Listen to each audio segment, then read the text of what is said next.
Now to the roiling debate in this country over immigration and recent moves by President Trump to both stop illegal crossings into the U.S. and to highlight the issue as the midterm elections approach. Nick Schifrin looks at this politically and socially divisive issue.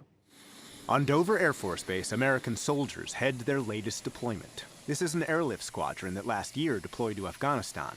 This mission is closer to home, help secure the southern U.S. border.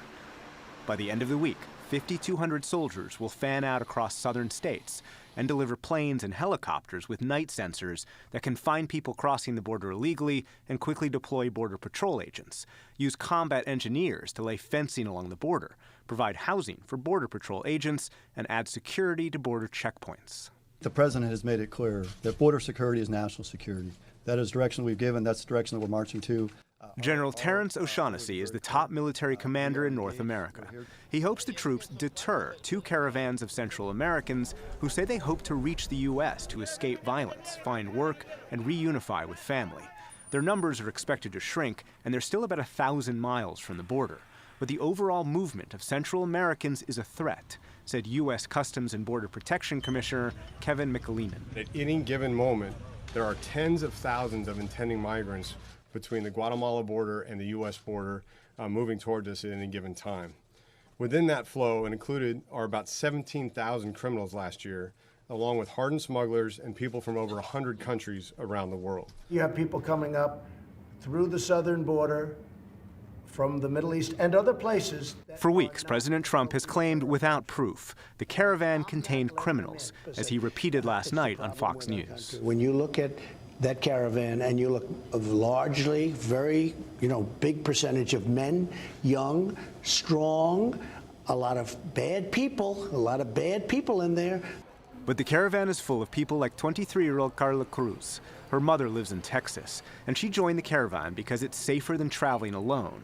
She knows the U.S. won't accept her for asylum, but she'll keep going and has a message to President Trump. I want to go see my mom. I want to get ahead. I want to maybe finish university. I want to maybe learn his language. And that he also understands that we're not criminals. This so-called caravan poses no threat to the United States whatsoever. Andrew Bacevich is a retired Army colonel and historian. Some military experts praised the deployment and argued active duty troops can deploy quicker and more cheaply than National Guard.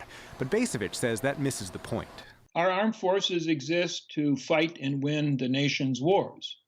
There are better ways to prepare for wars than to deal with this imaginary immigrant threat to our southern borders. By sending the Army, he builds the optics, the impression that it's some sort of military security threat. They're trying to invade Kansas, which plays exactly to the kind of hysterical messaging he's going to want to try to close the election on. Mike Murphy is a longtime Republican strategist who calls the deployment cynical politics.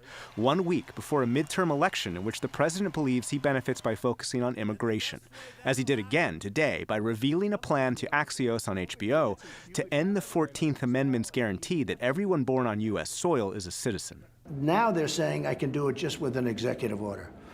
Now, how ridiculous. We're the only country in the world where a person comes in, has a baby, and the baby is essentially a citizen of the United States for 85 years with all of those benefits. It's ridiculous.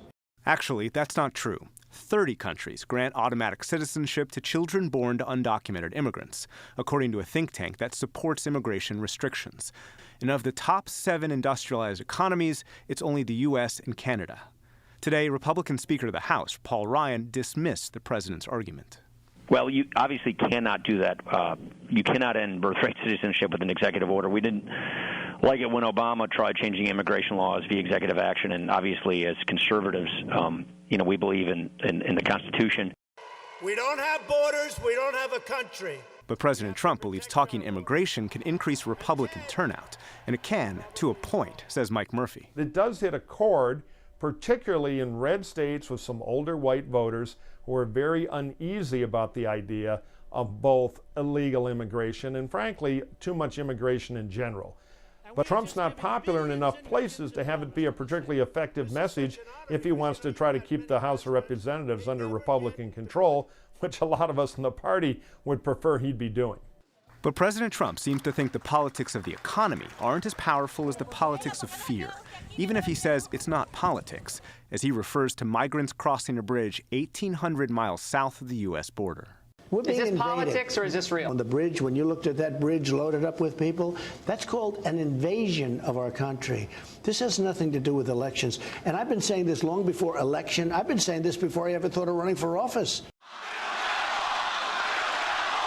That is true, but it's also true the president won his election and hopes to help his party win another election by talking immigration and making sure we talk about it too. For the PBS NewsHour, I'm Nick Schifrin.